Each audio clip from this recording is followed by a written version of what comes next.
Boa tarde a todos. Estamos começando mais um episódio do nosso podcast Conversar, no canal Conversas com Economistas e Intelectuais. Estamos tendo o privilégio hoje de contar com a presença do professor Arthur Barronuevo. E antes de começar, gostaria de lembrar aos internautas, aos ouvintes, de não esquecerem de se inscrever no canal, né? E se gostarem do episódio, dar um like. Isso ajuda, reforça o canal. Muito bem, muito obrigado, professor Arthur. O professor Arthur é o chefe do Departamento de Economia, chefe do Departamento de Planejamento e Análise Econômica da veneranda EASP, fundada em 1954, da Fundação Getúlio Vargas. Professor Arthur, muito obrigado. Gostaria que você começasse dizendo da tua trajetória. Você é gaúcho, né? Bom, em primeiro lugar, agradeço o convite, né? E é sempre bom poder conversar aqui com o Zé Márcio, que eu já conheço há algum tempo, e poder conversar sobre economia, sobre desenvolvimento econômico, né? Sobre uma série de questões importantes que impactam, né, a vida econômica brasileira. Bom, eu fiz minha graduação na Federal do Rio Grande do Sul. Quando eu terminei, eu vim para São Paulo, fiz meu mestrado aqui, depois fiz o doutorado, mas já no meio desse caminho eu me tornei professor na Escola de Administração de Empresas de São Paulo, a EASP, né, da Fundação No mestrado, Vargas. Quem que te orientou? Foi o Gerald Rice, que Geraldino Rice, Geraldino Rice, ele é expert mais nessa área de economia de empresas, de estratégia. Doutorado também ele, não? Não. No doutorado foi o Guilherme Leite Silva Dias. Da USP. Da USP, né? Com o Gerald eu fiz uma dissertação de mestrado sobre a separação entre a propriedade acionária de uma empresa e o controle efetivo dela. E a minha tese de doutorado, aí, que teve uma pesquisa empírica mais importante, foi sobre como é que as associações empresariais reagiram ao processo de abertura comercial que foi iniciada no governo Collor, né? Então, a gente entrevistou as principais associações. Na época, o Brasil ainda tinha uma indústria forte, né? Infelizmente hoje isso já não é verdade, né? E aí a gente viu que não existiu assim uma reação contrária muito forte, tá? Até mesmo porque se esperava que as condições para que aquela abertura permitisse à economia brasileira continuar competitiva fossem construídas, o que não aconteceu. Bom, o que mais? Eu ainda, logo que eu virei professor na Fundação Getúlio Vargas, o professor Bresser Pereira virou ministro da Fazenda, eu trabalhei na Secretaria Especial de Assuntos Econômicos, né? Eu trabalhava nessa área mais de política industrial, política setorial, que sempre foi o meu interesse, né? Uhum. Eu virei professor no mestrado, doutorado também, nessa área que nós economistas chamamos de organização industrial. O que é isso? É uma área da economia que se preocupa com o comportamento das empresas, dos consumidores, como é que os mercados funcionam, mercados que são mais competitivos, mercados que são mais oligopolizados, né? E essa área teve um grande desenvolvimento nos anos 70 e 80. Né?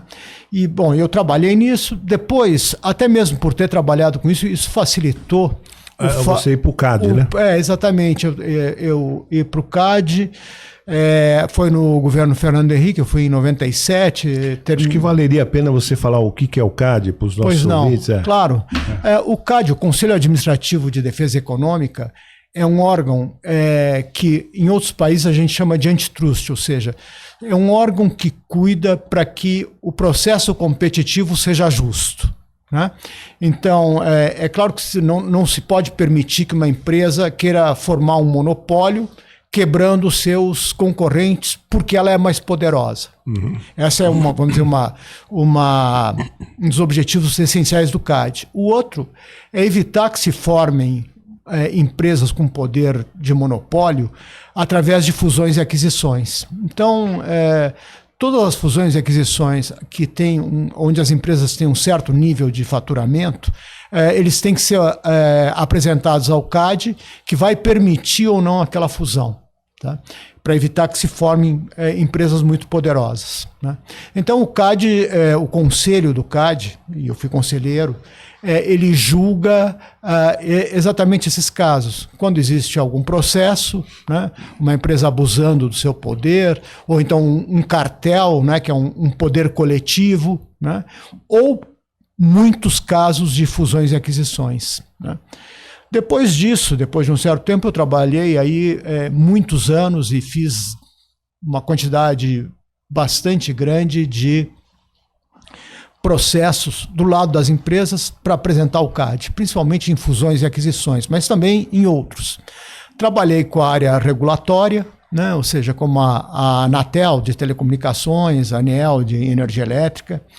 E antes disso, eu já havia sido, antes até de ir para o CAD, eu já havia sido diretor de planejamento da ABDIB, a Associação Brasileira de Desenvolvimento de Infraestrutura e Indústrias de Base, que é uma associação empresarial muito ligada à infraestrutura.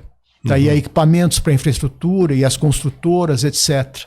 Mas, Arthur, deixa eu te perguntar uma coisa. Você no CAD, você falasse até para... Acho que é interessante. Tem alguns casos, não que necessariamente você tenha julgado, né?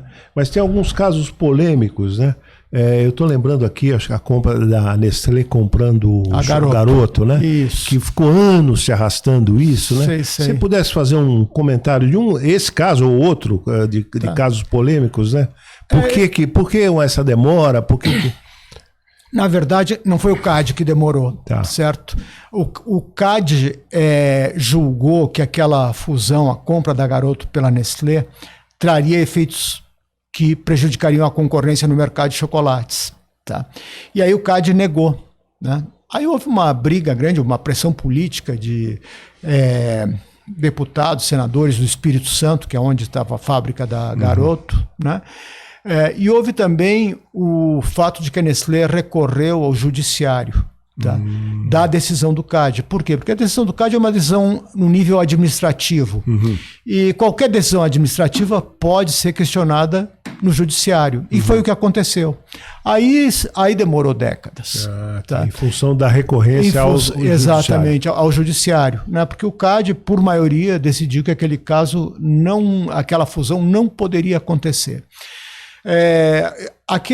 Quando aconteceu isso foi na época da lei de 1994, né, que regia o CAD à época. Depois houve uma lei nos anos 2000, onde nenhuma fusão pode ser consumada se o CAD não aprovar. Então, caso essa nova lei já estivesse em vigor, para a própria Nestlé não valeria a pena recorrer, porque eles não poderiam assumir o controle da Garoto. Né? Aliás, essa para mim foi um dos grandes ganhos da nova lei, que eu não acho melhor do que a outra, né? Mas em algumas coisas ela trouxe um lado positivo, que foi por exemplo... Para evitar uma compra antes de...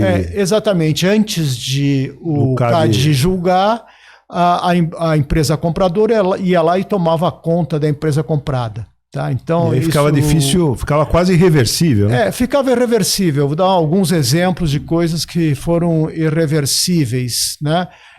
Tem esse caso da Nestlé Garoto, tem o caso da compra da Oi e BRT, que formaram a Oi, que depois acabou falindo praticamente, em parte, vendendo uma parcela significativa dos seus negócios, né? Mas também ali houve... muito tempo antes de que se julgasse aquele caso. Quando se julgou, já era uma empresa só, seria muito difícil reverter aquilo. Nem entro no mérito de se tinha que reverter ou não, mas de fato já seria impossível. Né? Houve o caso também da Brahma e Antártica, né? Que foi um caso bastante polêmico, mas acabou sendo consumado. Então, sim, houve uma melhora nesse sentido. Entendo. Deixa eu indo para a EAESP. Você leciona na EAESP já há quanto tempo? Já desde o final dos anos 80. Final dos anos 80, né? O que você atribui a uma das mais exitosas escolas de administração de empresa da América Latina, né? Todo mundo sabe disso. O que você, a seu juízo, você atribui esse sucesso reiterado no tempo da EAESP? Como é que você... Bom, a EAESP como um todo e o departamento que você chefia, né? Bom, eu tenho que dizer uma coisa, a EAESP foi criada em 1954, né? Eu nem era nascido quando isso aconteceu. É de 1956, né? Isso. E o que acontece é que houve um certo pioneirismo, né? Isso sempre ajuda. Houve o fato de que quem criou foi a Fundação Getúlio Vargas, que já tinha uma função importante dentro do país, né? Mas eu acho também que desde o início houve o rigor, né? A preocupação em manter uma seriedade acadêmica e de formação de alunos, né? Também no início houve muitos professores que tinham uma ligação muito forte com o mercado, acho que isso foi extremamente importante. É claro que as coisas foram mudando ao longo do tempo, quer dizer, hoje se dá muito mais importância à produção acadêmica do que era, sei lá, nos anos 1950, 60. Né? Então, eu acho que a escola também soube se adaptar a essas novas situações. Né? Então, houve o passado, e que tem essa tradição toda que se formou. Existe um grande número de executivos importantes que se formou na EAESP, né? E também houve a capacidade de transformar a escola. E também um círculo virtuoso, né? Porque na medida em que ela foi pioneira e exitosa, acabou recrutando o corpo discente altamente qualificado, né? Que garante o desenvolvimento, né? Com certeza, Porque uma escola, né, é feita, é claro, do corpo docente, mas o corpo docente é fundamental, né? É fundamental atrair bons alunos, porque eles é que vão ajudar a criar a reputação, manter a reputação da escola. Né? Então, pessoas que depois se destacam no mundo profissional, né? E isso é essencial. E nesse mundo que se transformou tanto e hoje é um mundo digital, quais diferenças importantes que você, na atividade de ensino na EAESP, você sentiu assim? Tanto de tecnológica ou mesmo educacional mesmo? Olha, o que mudou? Eu acredito que o mundo digital está transformando o processo de aprendizado. Tá? É claro, se pegar a própria EAESP nos anos 50, 60, 70, era uma escola mais tradicional, quer dizer, o método de ensino era das lectures, né, de o professor dando aula, os alunos, enfim, participando, mas basicamente com uma posição de aprendiz, né? E o que acontece é que métodos de ensino mais recentes têm dado mais ênfase à participação dos alunos, a essa participação, inclusive na área profissional. Existe hoje na EAESP uma série de iniciativas de alunos, tipo a questão da FGV que faz consultoria para empresas, outras que fazem consultoria na administração pública e que são controladas por alunos. Então, existe essa participação e no próprio processo de ensino existe isso. Agora, eu acho que isso vai mudar muito mais ainda, porque a inteligência artificial é uma coisa extremamente importante, né? E a sua incorporação está recém começando, né? E com certeza isso vai influenciar. Então, hoje já se usa muito a internet, né? Porque tem vídeos, tem coisas que você pode fazer os alunos eles próprios pesquisarem, etc. Né? Mas eu acho que com a verdadeira revolução que a inteligência artificial trará, né? Eu acho que isso vai acabar tendo impacto. É claro que essas coisas não acontecem de uma hora para outra, né? Mas eu acho que, sem dúvida, vai haver nos próximos 10, 20 anos, vai haver um processo de transformação importante.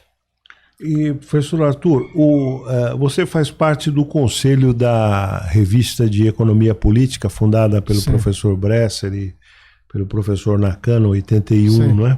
Sim. E o interessante também é que o próprio departamento que você chefia foi criado pelo Bresser, né? Sim, Se você pudesse falar um pouco, não só porque agora esse mês ele completa 90 anos, mas pela importância histórica dele se você pudesse falar da trajetória do professor Bresser na IAESP, a importância dele tanto com a revista e com a idealização do departamento. Olha, Zé Márcio, eu vou começar falando até da minha própria experiência com o professor Bresser, que eu trabalhei com ele no Ministério da Fazenda e depois no Ministério de Ciência e Tecnologia como secretário de Desenvolvimento Tecnológico e outros cargos, que não é o caso. E com certeza a importância dele é essencial, quer dizer, eu acho que ele é um dos principais, se não o principal acadêmico da história da Fundação Getúlio Vargas, né?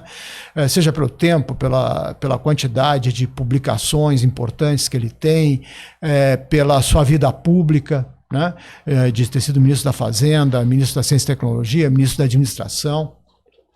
Então, isso aí é extremamente importante. E o Departamento de Economia, na Escola de Administração, ele surgiu de um departamento de Ciências Jurídicas e Sociais que continua existindo, mas que englobava a economia, né? E isso nos anos 70, se eu não me engano, eu ainda não estava lá, o professor Bresser iniciou um movimento e conseguiu criar o Departamento de Economia. Depois o Departamento de Economia se criaram um curso de pós-graduação em Economia dentro da Escola de Administração.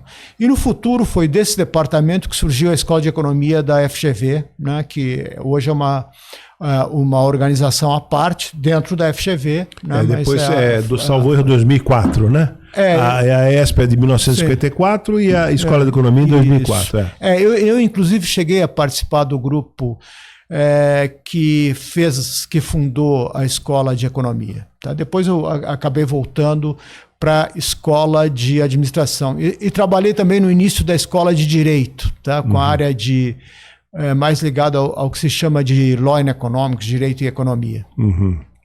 Entendi. E a revista, se você pudesse falar um pouco da revista de Economia Política, né? Você faz parte do conselho editorial? Né? Sem dúvida. Né? Quer dizer, eu acho que há um processo de internacionalização acadêmica. Tá? E a revista de Economia Política começou aí em 81 como uma revista brasileira, né? E que juntou economistas importantes, especialmente os da linha mais heterodoxa, né? E muitos debates importantes sobre o Brasil foram realizados na revista, ou pelo menos ela republicou artigos importantes sobre temas relevantes. Então, no início, ainda nos anos 80, né, nós tínhamos o problema da altíssima inflação, então isso foi muito discutido. Depois o problema da abertura e do desenvolvimento econômico, né, e eu acho que a revista tem dado muita importância, até é uma vocação dela, para o desenvolvimento econômico do país. Né? E hoje em dia a revista é muito mais internacional, participa de uma série de organizações, né, onde a publicação dos artigos depois é repassada, é aberta internacionalmente. Uma boa parcela dos artigos hoje é publicada em inglês, né, ou seja, mostrando que é uma revista que se internacionalizou. Né? Boa parte dos autores também é de autores não brasileiros, né? Então isso mostra, o Brazilian Journal of Political Economy é um jornal importante aqui na América Latina, não sei talvez é a mais importante revista de economia da América Latina, né? Talvez. Talvez. Existem alguns importantes, existe o El Trimestre Econômico do México, né? Do México, existe a revista da CEPAL, enfim, existem algumas revistas também de outras universidades, mas sem dúvida é um dos jornais mais importantes na América Latina. Professor Arthur, você é reconhecido como um importante estudioso também, além dessas questões de regulação e concorrência, um estudioso do fenômeno do desenvolvimento, né? E você tem estudado recentemente a experiência chinesa, né? Se você pudesse claro, não uma aula, mas fizer uma síntese da tua visão de que por que explica esse desenvolvimento, esse tremendo desenvolvimento da China vis-à-vis o Brasil a partir dos anos 80, né? Zé Márcio, eu acho até que pela minha formação e pelas coisas que eu tenho estudado e trabalhado ao longo da minha vida profissional, que é o funcionamento dos mercados e como é que o Estado intervém no domínio econômico, a minha visão sobre o desenvolvimento é sobre essa ótica, tá, né? Sobre essa ótica. Então, eu já na minha tese de doutorado, lá no início dos anos 90, eu tinha, sobre a abertura comercial, eu me referenciei muito ao crescimento espantoso, extraordinário dos chamados tigres asiáticos. São 4 países, 2 muito pequenos, 2 cidades, que é Hong Kong e Singapura, e 2 países que são pequenos comparados ao Brasil, mas que também tiveram um crescimento muito forte, que foi a Coreia do Sul e Taiwan. Agora, mais recentemente, aí não sou eu acho que no mundo o crescimento chinês, todos os que estudam e têm interesse em desenvolvimento econômico, buscam entender ou conhecer mais, pelo menos, o que foi tão importante no crescimento da China que redundou nesse sucesso tão grande. Só vou citar aqui alguns números, né, bem, que muita gente certamente deve conhecer. Entre 1980 e 2020, o PIB brasileiro multiplicou por 2,5. Tá? A China multiplicou por 35. É um negócio extraordinário, né? Nessa época, o Brasil tinha uma indústria que tinha um produto maior do que a China e a Coreia do Sul juntas. Hoje em dia, não dá nem para comparar as exportações chinesas, a importância da produção industrial chinesa com a produção brasileira. Não, o Brasil não apenas não progrediu, como regrediu em termos relativos, né? Então, é importante. Agora, eu não estudo a China, eu estudo como mercados e Estado funcionaram na China, tá? No processo de desenvolvimento, que foi inicialmente pensado por uma liderança que é um dos maiores estadistas nos últimos 25 anos do século passado, o Deng Xiaoping, né? Então ele abandonou uma série de dogmas que o Partido Comunista Chinês tinha e abraçou uma nova forma de organização da economia, né? Uma espécie de economia de Estado, então o capitalismo de Estado, né? O que tem de peculiar nesse capitalismo de Estado comparado conosco? É claro que tem coisas que são características chinesas e não faria sentido nem pensar sobre isso aqui no Brasil, mas a ideia foi, aprendendo até o que o Japão e os tigres asiáticos tinham feito, de ter como um motor de dinamismo as exportações. Tá? Então, no início, aí, em 1979, quando Deng Xiaoping chega ao poder de maneira mais completa, né? Ele e o grupo dele, né? O que acontece é que eles criam zonas econômicas especiais. Tá?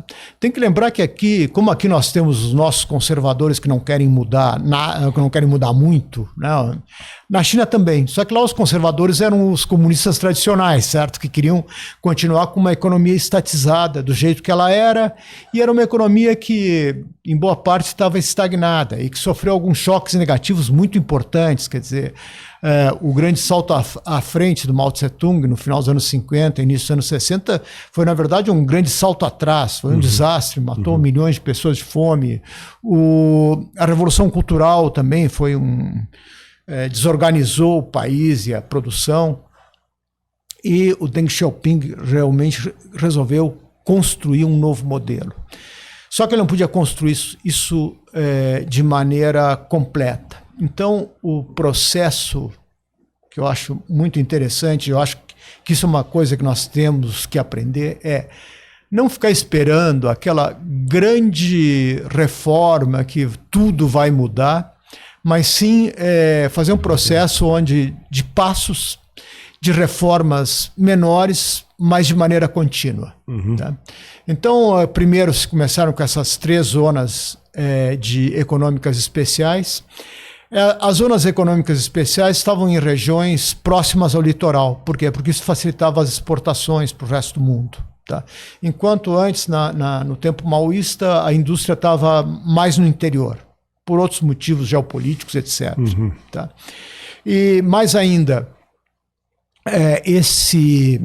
essas zonas elas tiveram uma forma de interação entre Estado e setor privado que é muito interessante. Por quê?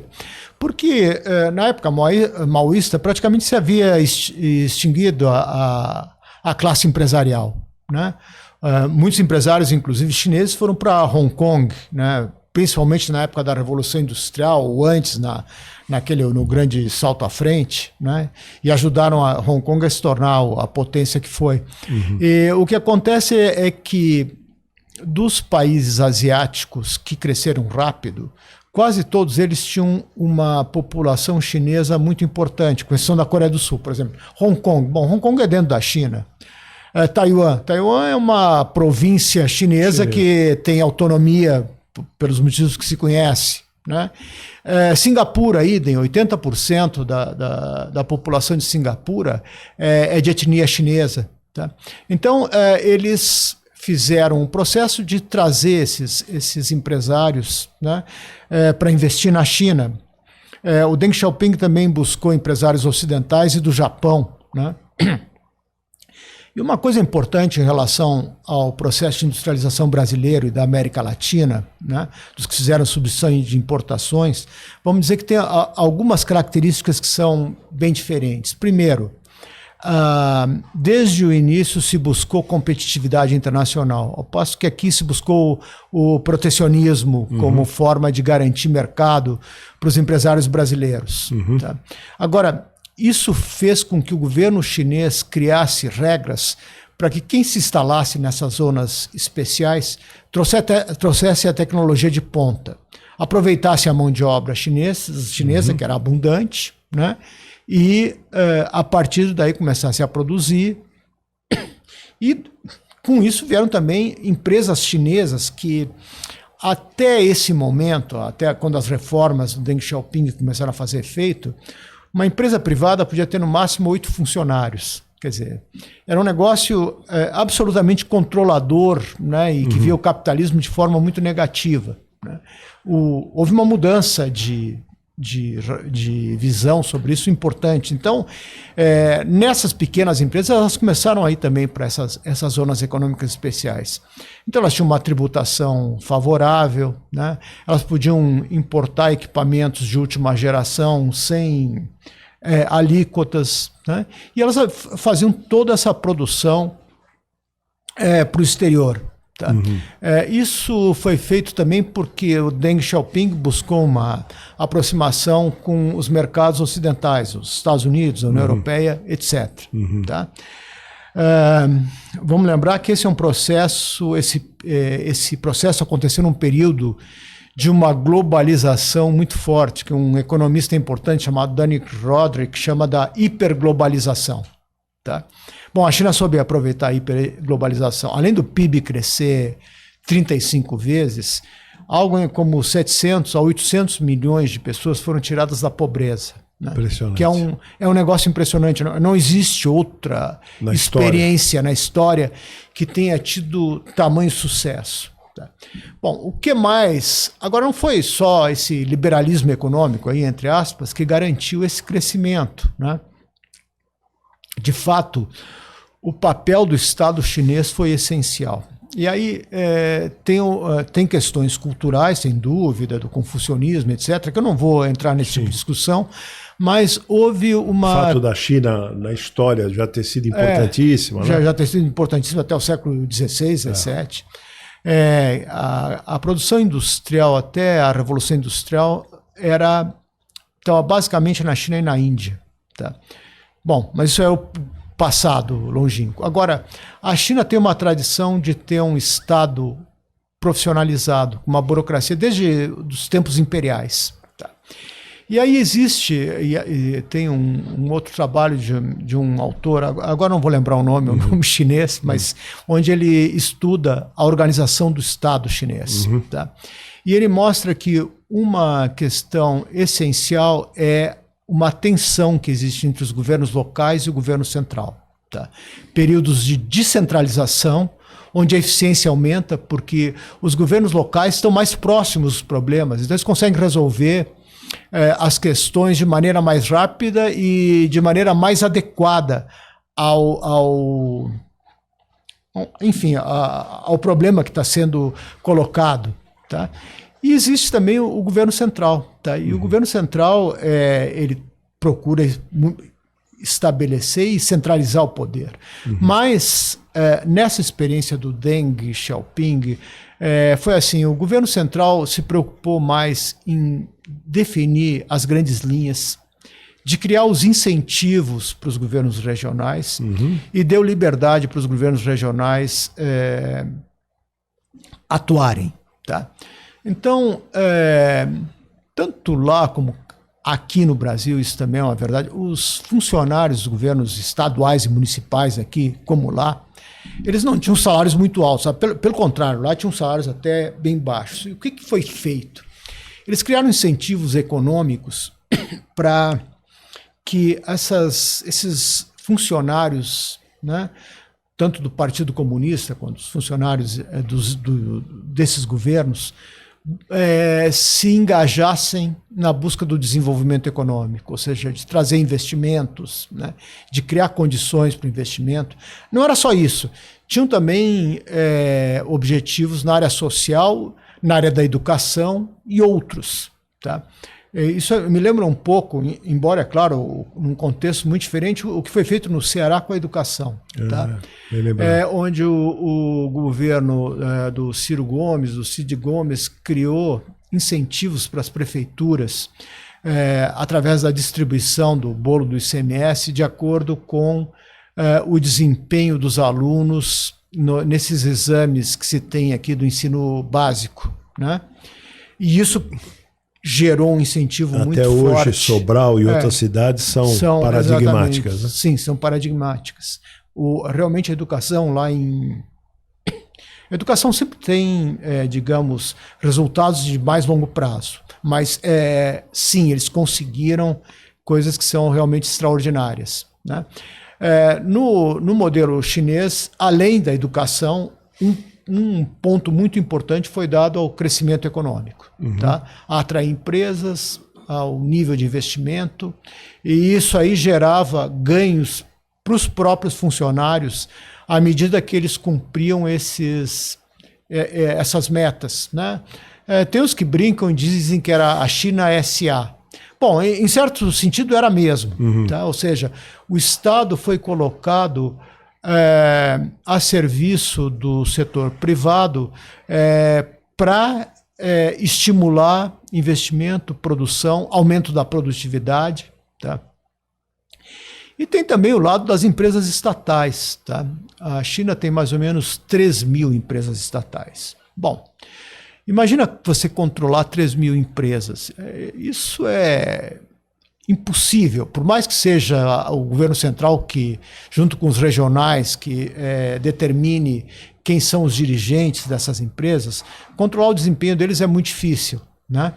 Então, quem controla, na verdade, é o mercado. Então, são empresas estatais, mas são empresas que têm que se tornar competitivas. Tá? E é claro que elas cumprem também ordens do governo. Tá? Então, existem subsídios, sim. A reclamação de muitos países sobre a competitividade chinesa faz sentido, em parte, pelo menos. Né? E só que, ao mesmo tempo, e aí tem um outro aspecto que eu acho que é essencial ressaltar, e foi uma visão do Deng Xiaoping, a questão da ciência e tecnologia.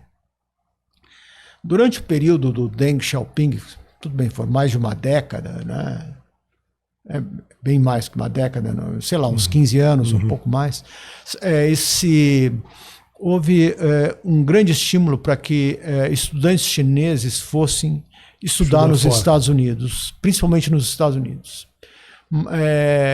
Se estima que é mais ou menos 1 milhão de estudantes chineses nesse período de mais de 15 anos estudaram nos Estados Unidos. Tá? E muita gente na área de ciência, tecnologia, matemática, computação, etc. Desses, pelo menos 25% retornaram à China. Muitos ficaram fora.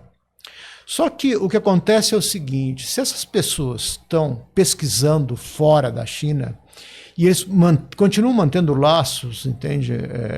Sem nenhuma teoria da conspiração, vamos deixar isso claro, né? Mas laços normais que os pesquisadores têm, esse tipo de conhecimento acaba, de alguma maneira, fluindo também para as pessoas que estão na China. E na China existiram, né, se formou um corpo, né, de técnicos, de cientistas, de, enfim, engenheiros, etc., que é utilizado pelo sistema produtivo chinês. Tá? Entendi.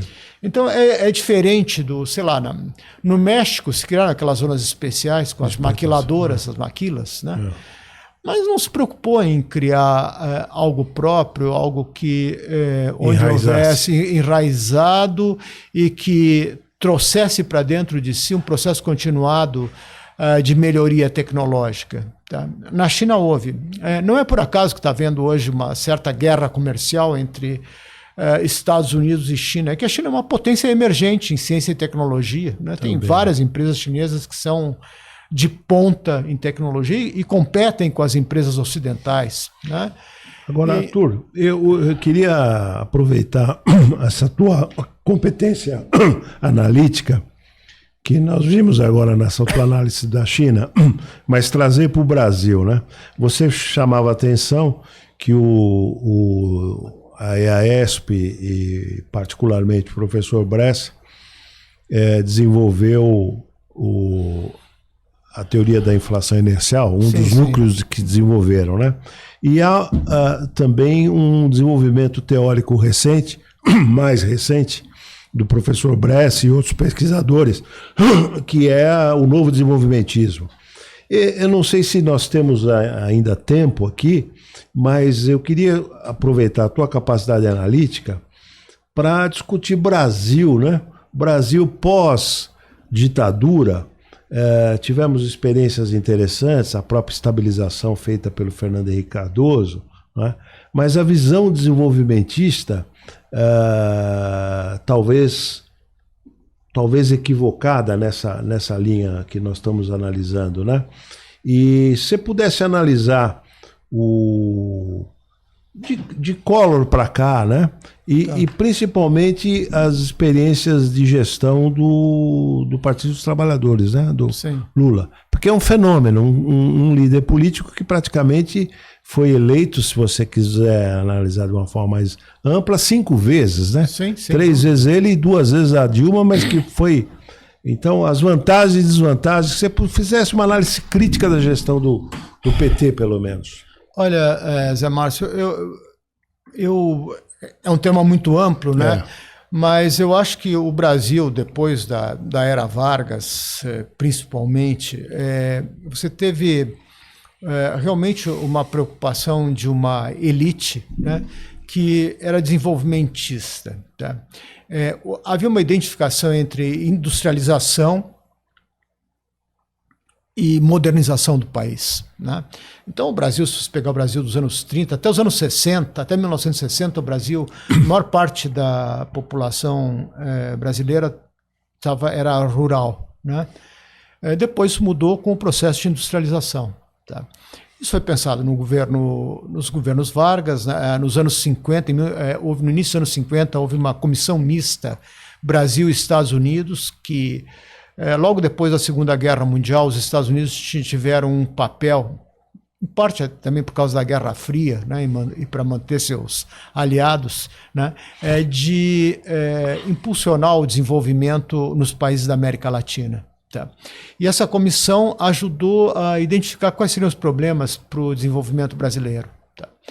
Também na época, em 1949, eu acho que tem que lembrar do Raul Prebisch, né, que foi o fundador da CEPAL, da Comissão Econômica para a América Latina.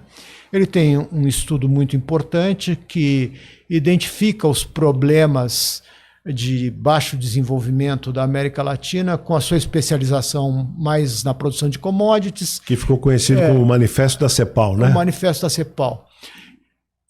Existe muita injustiça sobre esse manifesto. Na verdade, o que ele diz é o seguinte, é que na América Latina você tinha duas questões. Os mercados de commodities são muito competitivos, então quando se tem aumento, quando a tecnologia melhora, isso é repassado para preço e o produtor, né, fica com uma parcela menor desse ganho.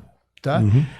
Além disso, existe um negócio chamado crescimento com oferta ilimitada de mão de obra, ou seja, na América Latina, né, aí nos anos 40, 50, 60 e até um pouco depois, você tinha um crescimento populacional gigantesco. Então, quando o país crescia, a oferta de mão de obra estava crescendo também muito rapidamente, aí o poder de barganha dos salários era mais limitado. Né? A discussão que o Lewis faz. Ele ganhou o Prêmio Nobel em função disso. Né? Exatamente. Esse é o nome, inclusive, do artigo dele. E isso aí fazia com que nem os salários, nem os empresários ganhassem, né, uma parcela maior do produto, porque o progresso técnico era repassado para preços dos produtos e eles perdiam. E existia uma troca, então, desigual com os países avançados, né, que tinham mercados oligopolizados e na parte do mercado de trabalho tinham sindicatos fortes e uma população que não crescia com a mesma rapidez. Né. Na época isso foi considerado muito ousado. Hoje em dia, se você pensar o que se chama de nova teoria do comércio internacional de final dos anos 70, pela qual o Paul Krugman ganhou, inclusive, o Prêmio Nobel de Economia, eu duvido que isso causasse tamanho rebuliço. Né? Na época, só faltavam acusar o Prebisch de comunista por causa disso. Mas o que ele mostrava, então, é que existia essa desigualdade. Né? E aí a saída... Aí tem um problema, porque todos os países que começam a se industrializar fazem algum tipo de protecionismo para a indústria infante, etc. Uhum. Né? Mas existia nos anos 50, aqui no mundo ocidental, uma hipótese que chamava o pessimismo das exportações, uhum, de que os países mais atrasados, mais subdesenvolvidos, não teriam condições de competir com a produção industrial dos países envolvidos. Tá? O Japão não deu bola para isso, os tigres asiáticos não deram a mínima para essa hipótese, nem a China. Uhum. Tá? Então, esse tipo de visão não foi positivo. Aliás, o próprio Prebisch, que foi o secretário-geral da UNCTAD, que é um órgão das Nações Unidas para Comércio e Desenvolvimento, ele já achou que, no início dos anos 60, que tinha havido um exagero no protecionismo. Uhum. Tá? Vamos lembrar que o Roberto Campos, que depois virou vamos dizer, um pensador muito liberal, né? Ele já era mais liberal que outros desenvolvimentistas, mas ele era um planejador. Aí nos anos 50. Um apelido de Bob Fields, né? Aí já é enfim, o debate político. Né? Mas nos anos 50, ele, na época do governo JK, ele já tinha pensado em criar estímulos à exportação de manufaturados no Brasil.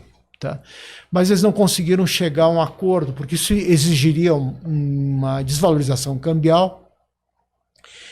E aqui sempre houve medo do impacto inflacionário da desvalorização cambial. E realmente tem um impacto inflacionário num primeiro momento. Tá? E tem uma perda de poder de compra dos brasileiros em relação ao resto do mundo. De outro lado, né, isso estimula exportações, pode estimular o aumento da produtividade e o desenvolvimento econômico. Tá? Agora, bem ou mal, nos anos 50 se definiu aí um modelo de desenvolvimento econômico com uma relação Estado-setor privado muito frutífera, tá? e que foi de maneira injusta, demonizada como a industrialização e distribuição de importações, como se fosse o fim do mundo. Bom, o fim do mundo é que entre 1947 e 1980, 47 porque foi aí que se começou a fazer as contas nacionais, o PIB brasileiro cresceu em torno de 7% ao ano. Depois, na época que vamos chamar de neoliberal, do consenso de Washington, eu não gosto muito desses chavões, mas é um fato, né? Se cresce 2%. Né? Então, o fracasso é crescer 7%, o sucesso é crescer 2%. Né?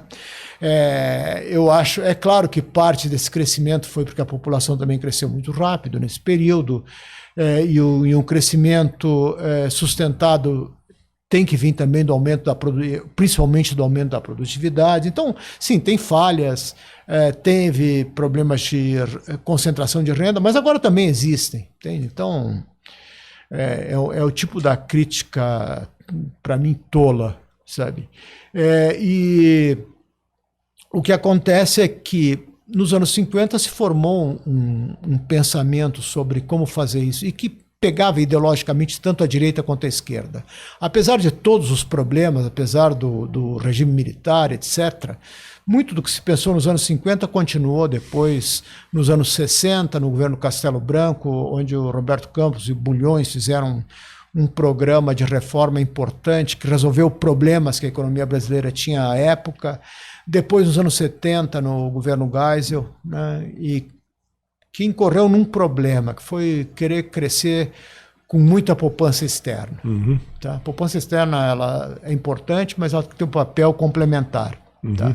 E não houve uma preocupação em resolver esse problema. Aliás, tem um artigo do Albert Fischlow, um brasilianista importante, né, onde ele já mostra que, na época do milagre, do segundo PND, 2 desequilíbrios macroeconômicos importantes não tinham sido tocados pela política econômica. A insuficiência de poupança doméstica e o problema do balanço de pagamentos. Tá? Bom, aí depois houve essa ideia toda, né? Os anos 80 foi uma confusão. No início dos anos 90 se deu uma solução, que foi essa solução mais de um liberalismo subdesenvolvido, tá?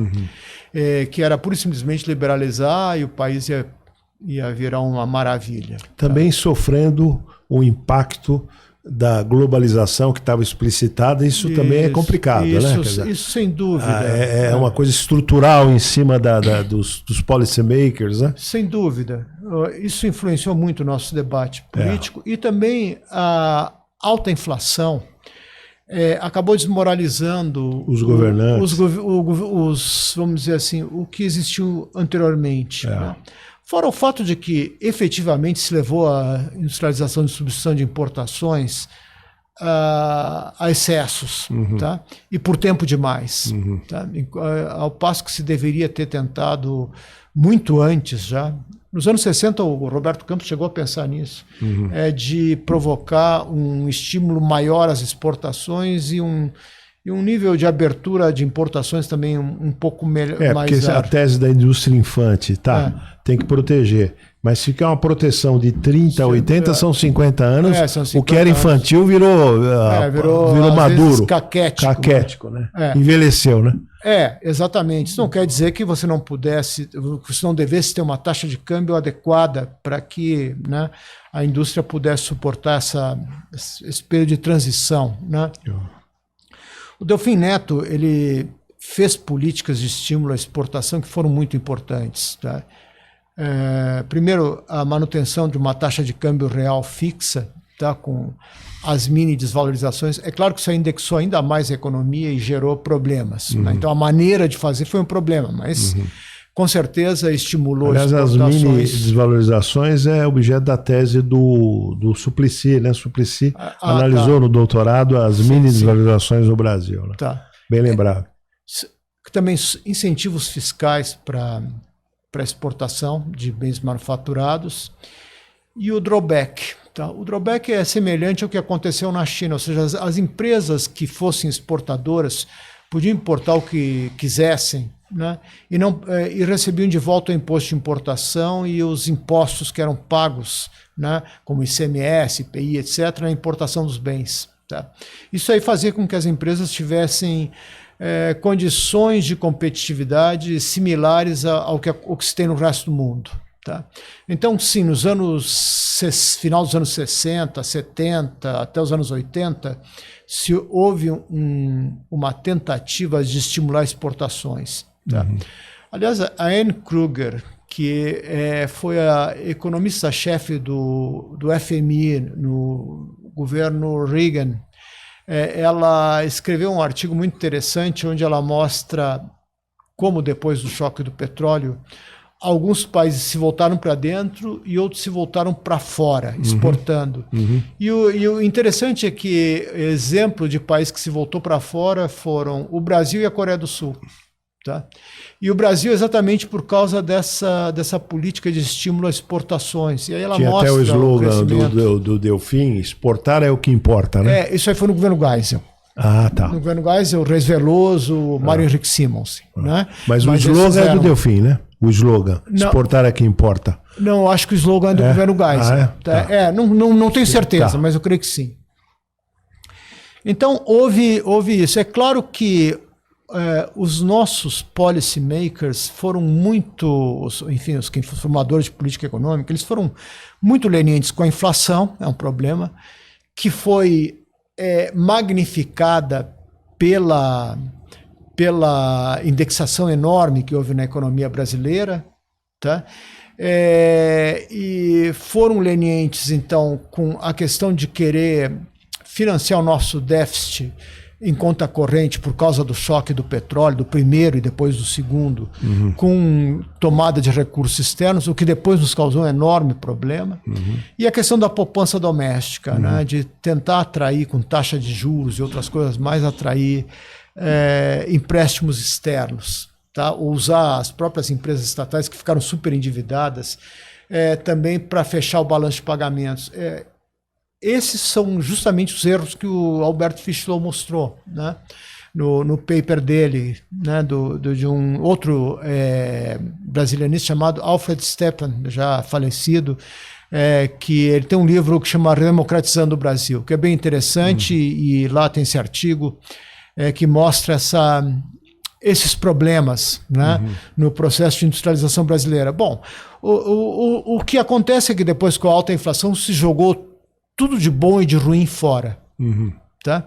E se continuou com a inflação, o governo Collor fez a abertura de maneira atabalhoada, né, sem criar as condições para que o setor produtivo brasileiro se transformasse e continuasse competitivo, né? E com uma inflação altíssima. Bom, foram vários planos, né, que tentaram controlar a inflação, do plano. No início do governo Sarney, houve uma tentativa de fazer isso de maneira gradual, não deu certo.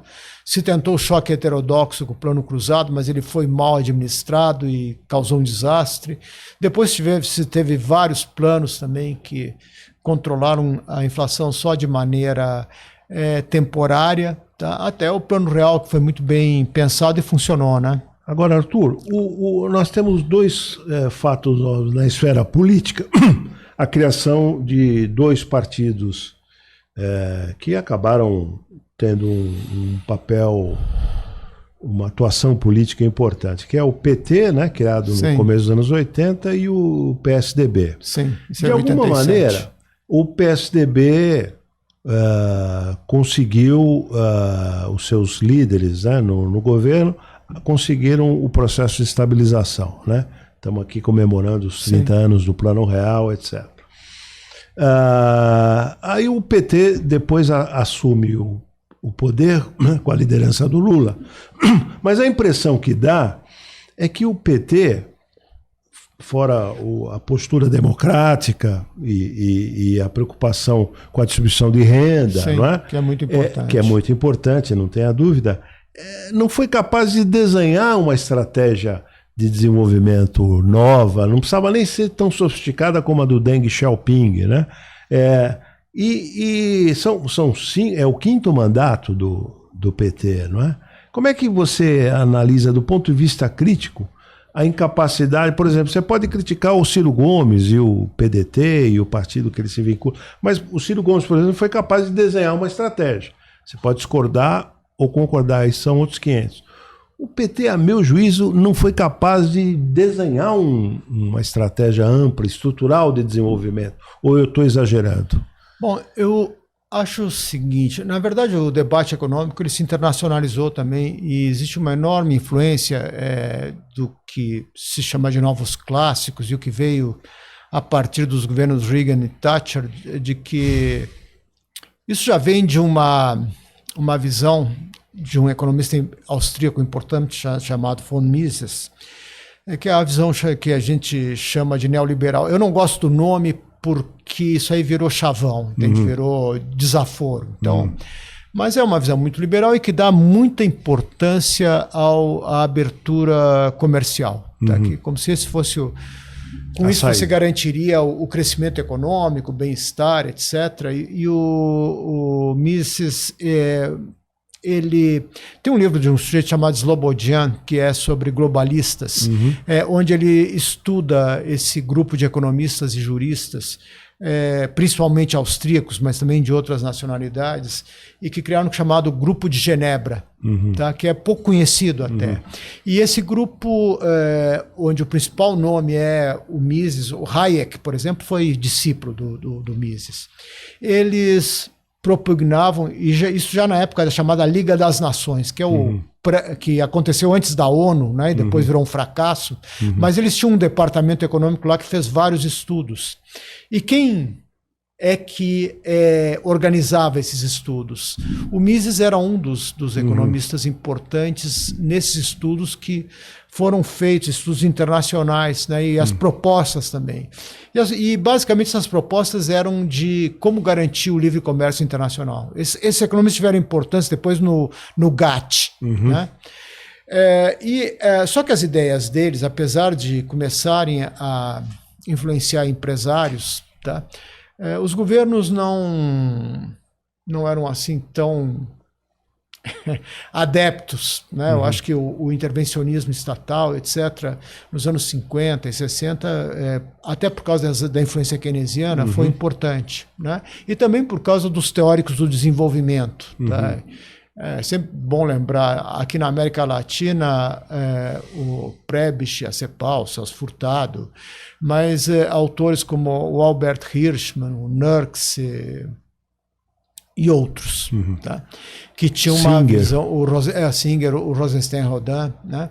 Que era como tirar um país atrasado de uma situação de agricultura de baixa produtividade e colocá-lo na rota do desenvolvimento. E aí tem várias coisas que eles fizeram, algumas muito positivas, outras negativas, como a ideia do pessimismo das exportações. Tá?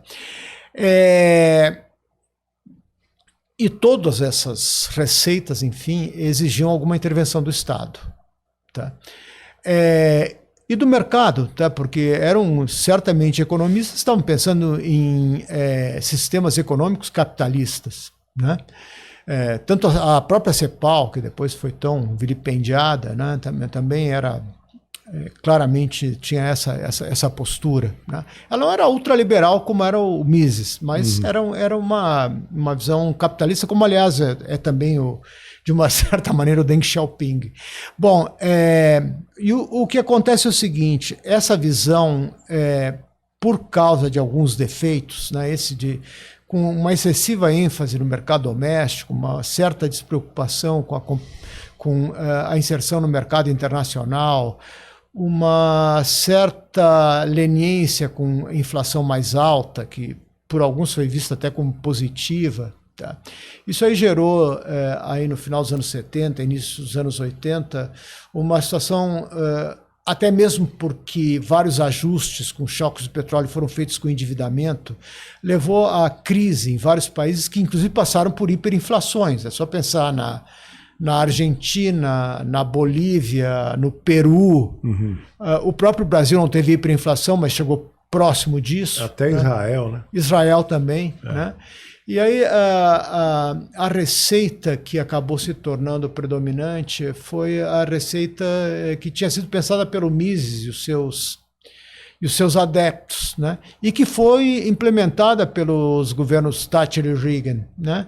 E essa visão influenciou os organismos internacionais, além da opinião pública. Tá?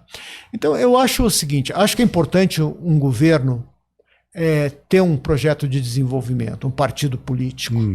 Mas é fundamental convencer a sociedade. Ou senão não vai, não adianta. Fica um projeto, um livro, sei lá, alguma coisa desse tipo. Mas acabou não tendo, né? O PT acabou não tendo, né? O PT acabou nem tendo, porque sempre que eles falavam era uma espécie de ideia de retorno ao passado.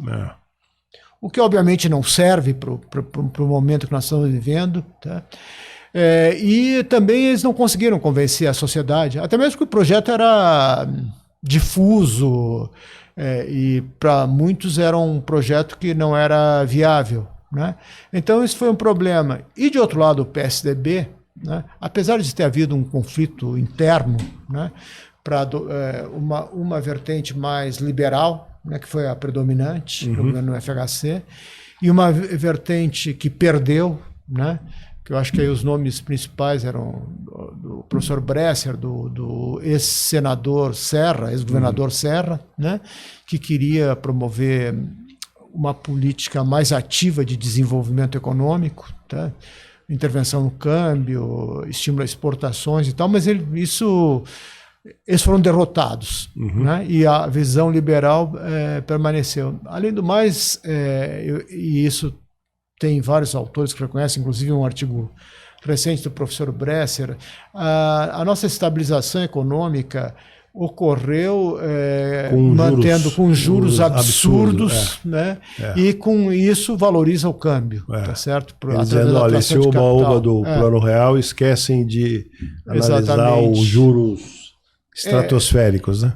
E depois foi o seguinte, sempre os setores econômicos que ganharam com isso, sempre mostrando o espantalho da volta da inflação. Bom, a inflação acabou há 30 anos, entende? Então, realmente se manteve. E o Brasil, nesses 30 anos, foi quase sempre um campeão mundial de juros básicos, né? Isso é um absurdo completo, né? Então, professor Arthur, deixa eu não sei quanto tempo ainda a gente tem? 5 minutos. Eu queria aproveitar a sua capacidade analítica. Se você analisasse o Lula 3, estamos ainda há pouco tempo de governo, né? Mas já dá para fazer um diagnóstico. Como é que você... Olha, sendo bem rápido, Zé Márcio, é o seguinte, eu acho que o governo Lula pegou uma bomba, né? Por quê? Pelas coisas que foram feitas durante o governo Bolsonaro, entende? Coisas absolutamente, do meu ponto de vista, irresponsáveis. Não que não tenha existido algumas coisas boas também, mas... por exemplo, você achar que reduzir o déficit público congelando eternamente salário dos funcionários públicos, ou então deixando zero no orçamento para Bolsa Família e outras políticas sociais que são essenciais. Isso é um absurdo, né? E o Lula pegou tudo isso e teve que tratar de coisas muito emergenciais. Então, eu acho que tem algumas coisas bem positivas, como a reforma tributária, né, que ainda, é claro, ainda tem que ser implementada. Existe essa questão do novo arcabouço fiscal, onde existe, do meu ponto de vista, um terrorismo de uma parte do mercado financeiro, de dizer que o Brasil está à beira de uma hiperinflação, que é uma mentira deslavada. Né? Se dá um excesso de importância ao problema fiscal que tem que ser resolvido, e existem mesmo problemas a serem resolvidos, mas está longe de ser uma coisa que vai explodir a economia brasileira ou vai explodir o dólar. E aí também como funciona o nosso regime cambial, que permite uma enorme volatilidade do câmbio, a taxa de juros, a administração da dívida pública, né? Tudo isso faz com que o governo tenha, qualquer governo teria, mas o governo Lula, que é mal visto por vários operadores do mercado, né, dificuldade de lidar com essas coisas. Tá? É só ver agora, né, quando o Lula falou uma coisa muito razoável de que Sim, nós precisamos acertar as contas fiscais. Agora, é que ele não está disposto a cortar as despesas sociais, no que eu acho que ele está correto, até mesmo porque tem outras despesas que têm que ser cortadas. É claro que existem problemas de indexação. Por exemplo, indexar gasto de saúde e educação, a receita não é uma coisa inteligente. Tá? Existem também alguns setores da burocracia pública que são ultra privilegiados, que não respeitam o teto de gastos. E também existe a bomba previdenciária, né? Existe a bomba previdenciária. A reforma que foi feita no governo Bolsonaro não foi suficiente. Vários setores foram deixados de fora. E existem outros problemas. Eu não vou entrar aqui em detalhes que não dá tempo, mas sim, essas coisas têm que ser revistas. Só que são coisas difíceis e não podem ser revistas todas ao mesmo tempo. Então eu acho que essas coisas têm que ser como na China, né? Fazer reformas contínuas. Tá? Nós temos uma reforma tributária que é importante para o setor produtivo poder exportar e poder investir sem pagar imposto por isso, o que é um absurdo completo. Tá? Agora, preciso continuar as outras coisas. E realmente eu acho que na parte de pensar no longo prazo um plano para o país voltar a se desenvolver, o plano que o governo Lula fez parece bem insuficiente. A coisa teria que ser mais ampla. Isso não quer dizer que tenha que ser radical, né? Mas é a ideia de você manter um processo continuado de transformação. Tá?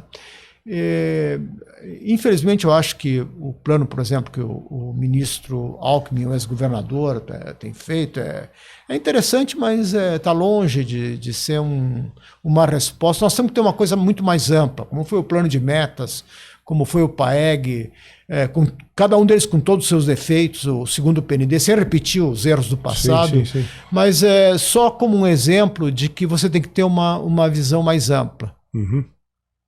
Entendi.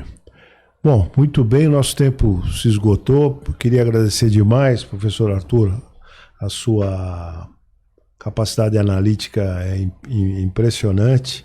E eu acho que foi um programa extremamente proveitoso para nós entendermos o problema do desenvolvimento brasileiro e mundial. E queria te agradecer muito, professor Arthur. Obrigado, E até o próximo episódio. Agradecer aos nossos internautas também. E até a próxima. Obrigado. Até a próxima. Obrigado a todos.